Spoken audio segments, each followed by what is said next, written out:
LDF ഇപ്പോൾ പാലക്കാട്ടെ സ്ഥാനാർത്ഥിയെ പ്രഖ്യാപിച്ചിരിക്കുകയാണ്. ഇത്തവണയും LDF പാലക്കാട് ഒരു സ്വതന്ത്ര പരീക്ഷണമാണ് നടത്തുന്നത്. NMR റസാഖ്, അബ്ദുൾ റസാഖ് എന്ന NMR റസാഖാണ് ഇത്തവണ LDFന് വേണ്ടി പാലക്കാട് രംഗത്തേക്ക് ഇറങ്ങുന്നത്.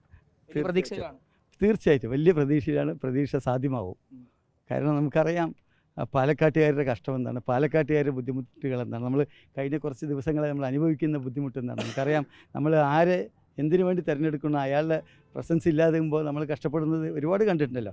അപ്പോൾ തീർച്ചയായിട്ടും വലിയ പ്രതീക്ഷയിലാണ്. ആ പ്രതീക്ഷ നിറവേറുന്നുള്ളത് തന്നെയാണ്. പിന്നെ പാലക്കാടിൻ്റെ ഒരു മതേതര മനസ്സുണ്ടല്ലോ, ആ മനസ്സ് പ്രതിഫലിക്കും ഈ പ്രാവശ്യത്തെ വോട്ടെടുപ്പിൽ.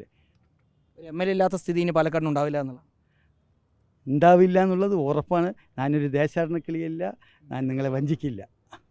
അതായത് എല്ലാ തവണയും ഈ കോൺഗ്രസ് വലിയൊരു പ്രചാരണം ആയുധമാക്കുക, ഇവിടെ പോരാട്ടം BJPക്കൊപ്പമാണെന്ന്. ഇത്തവണയും അവർ പറയുന്ന ആ രീതിയിൽ തന്നെയാണ്. LDFന് ഒരു സ്പേസ് ഇല്ല എന്ന രീതിയിൽ. എന്താ അതിൻ്റെ ബേസ് എന്ന് എനിക്കറിയില്ല. കാരണം ഇപ്പോൾ ഈ കുറച്ച് ദിവസം മുമ്പ് നടന്ന ലോക്കൽ ബോഡി ഇലക്ഷനിൽ 2ാം സ്ഥാനം LDF ആണ്. പിന്നെ എങ്ങനെയാണ് 3ാം സ്ഥാനത്തുള്ള ആളായിട്ട് ഇവർ മത്സരിക്കുക? അപ്പോൾ ഒന്നും ഡയറക്റ്റ് 3ആയിട്ടാണ് മത്സരം, അതോ ഒന്നും ഡയറക്റ്റ് 2ആയിട്ടാണ്? ഈ മത്സരത്തിൻ്റെ ഇത് മനസ്സിലായില്ല. അവർ പറയുന്ന ഇക്വേഷൻ എന്താണെന്നുള്ളത് എനിക്ക് വ്യക്തമായി മനസ്സിലായിട്ടില്ല. അതൊരു സ്ട്രാറ്റജിയാണ് അവരുടെ. ആയിരിക്കും. ആ സ്ട്രാറ്റജി വെച്ചിട്ടാണല്ലോ എത്രയും കാലം ഇത് ഓട്ടിക്കൊണ്ടിരുന്നത്. ഇനി അത് നടപ്പില്ല, പ്രാവശ്യം അത് തീരെ നടപ്പില്ല എന്നുള്ളത് വ്യക്തമാക്കുകയാണ്. ഷാഫി പറമ്പിലിൻ്റെ ഏറ്റവും വലിയ അടുത്ത സുഹൃത്ത് എന്നൊക്കെ പറഞ്ഞുകൊണ്ടാണ് പല ആളുകളും റസാഖിനെ സാമൂഹ്യ മാധ്യമങ്ങളിൽ പരിചയപ്പെടുന്നത്. ഈ ഷാഫി നിങ്ങൾ തമ്മിൽ ബിസിനസ് പാർട്ണർമാരാണെന്നൊക്കെ പറയുന്നു. അങ്ങനെ ഏതെങ്കിലും രീതിയിലൊരു ബന്ധം ഷാഫി പറമ്പിലായിട്ട്? ഈ അവസാനം പറഞ്ഞ ബിസിനസ് പാർട്ണർ എന്നുള്ള ഒരു കാര്യം തെളിയിച്ചാൽ എന്താണ് ചെയ്യേണ്ടത് ചെയ്തത്. ഇല്ലാത്ത കാര്യങ്ങളെക്കുറിച്ച് പറഞ്ഞാൽ നമുക്കൊന്നും അറിയില്ല.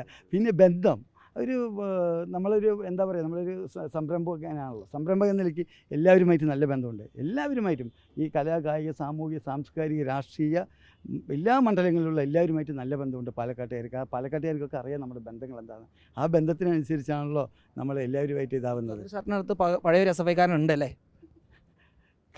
കതറല്ലേ, വെള്ള ഷർട്ടാണ്.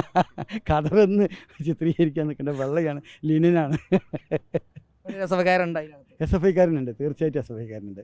എന്നും മതേതര മനസ്സുണ്ടാണ്. ആ മതേതര മനസ്സ്, ആ മതേതരമായ സംവിധാനം ഇവിടെ നടപ്പാക്കാൻ കഴിയുന്നത് ഇടതുപക്ഷത്തിനാണ്. ആ ഇടതുപക്ഷത്തിൻ്റെ ഒപ്പമാണ് നമുക്ക് നിലനിൽക്കാൻ കഴിയുള്ളൂ. ആ ഇടതുപക്ഷമാണ് മതേതരത്തിൻ്റെ. പാലക്കാട് മുനിസിപ്പാലിറ്റിയിൽ BJP ബീറ്റ് ചെയ്താൽ മാത്രമേ മുന്നോട്ട് കയറി വരാനുള്ളൂ, കൂടുതൽ വോട്ട് പിടിക്കാൻ കഴിയുള്ളൂ. അത് അങ്ങനെ നേടാൻ കഴിയുമെന്നൊരു ഒരു ലക്ഷ്യമുണ്ട്. ഉറപ്പാണ്. ഇപ്രാവശ്യം പാലക്കാട് ജില്ലയിലെ വോട്ടെടുപ്പ് കഴിഞ്ഞ ശേഷം നിങ്ങൾക്ക് കണക്കാക്കിയാൽ മനസ്സിലാകും ആരാണ് ഇവിടെ വിജയിച്ചു എന്നുള്ളത്. ഇടതുപക്ഷത്തിൻ്റെ സ്വതന്ത്ര സ്ഥാനാർത്ഥി ഇവിടെ വിജയിച്ചിട്ടുണ്ടാകും. അദ്ദേഹമായിരിക്കും MLA ആവുക. യാതൊരുവിധ സംശയം നിങ്ങൾക്ക് വേണ്ട. എവിടെയെല്ലാം വോട്ട് നമുക്ക് ഉയർത്താൻ കഴിയും അവിടെയൊക്കെ വോട്ട് ഉയർത്തുന്ന എല്ലാ പണികളും പാർട്ടി തുടങ്ങിക്കഴിഞ്ഞു. അത് നടപ്പാക്കിയേ തീരും. പാലക്കാട് സ്നേഹത്തിൻ്റെ ദമ്മ് പൊട്ടിക്കും. എന്നും സ്നേഹമാണ് പാലക്കാടിനോട്, എന്നും സ്നേഹമാണ്. അതുകൊണ്ടാണല്ലോ എൻ്റെ സംരംഭങ്ങളൊന്നും പാലക്കാട് വിട്ട് വേറെ എവിടെയും പോകാത്തത്. അല്ലെങ്കിൽ എന്തിനാണ് പാലക്കാട് തന്നെ ഈ സംരംഭങ്ങൾ തുടങ്ങുന്നത്? അപ്പോൾ നമുക്ക് സ്നേഹം എന്നും പാലക്കാട്ടുകാരുടെ കൂടെയുണ്ട്. ഓടി പ്രചാരണമാണല്ലോ. ഓടി പ്രചാരണമാണ്. ഏറ്റവും ആദ്യത്തെ മണിക്കൂറുകളാണ് ഇപ്പോൾ നമ്മൾ നിൽക്കുന്നത്.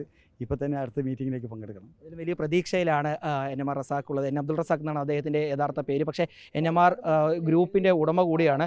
ഏതായാലും ഹോട്ടൽ വ്യാപാരിയാണ്. കേരള ഹോട്ടൽ ആൻഡ് റെസ്റ്റോറൻറ്റ് അസോസിയേഷൻ്റെ സംസ്ഥാന ജനറൽ സെക്രട്ടറി കൂടിയാണ്. ഏതായാലും അദ്ദേഹത്തെയാണ് ഇത്തവണ LDF പാലക്കാട് രംഗത്തേക്ക് ഇറക്കിയിട്ടുള്ളത്. വലിയ പ്രതീക്ഷയിലാണ് LDF നേതാക്കളുമുള്ളത്. വലിയ രീതിയിൽ വോട്ടുകൾ നേടാൻ റസാഖിനെ കൊണ്ട് സാധിക്കും. മണ്ഡലം വീണ്ടും LDFിൻ്റെ കൈകളിലേക്ക് എത്തും എന്നുള്ളതാണ് LDF നേതാക്കൾ വിലയിരുത്തുന്നത്. വീഡിയോ ജേർണലിസ്റ്റ് വിനൂസിക്കൊപ്പം reporter Iqbal Arkkal, in reporter, Palakkad.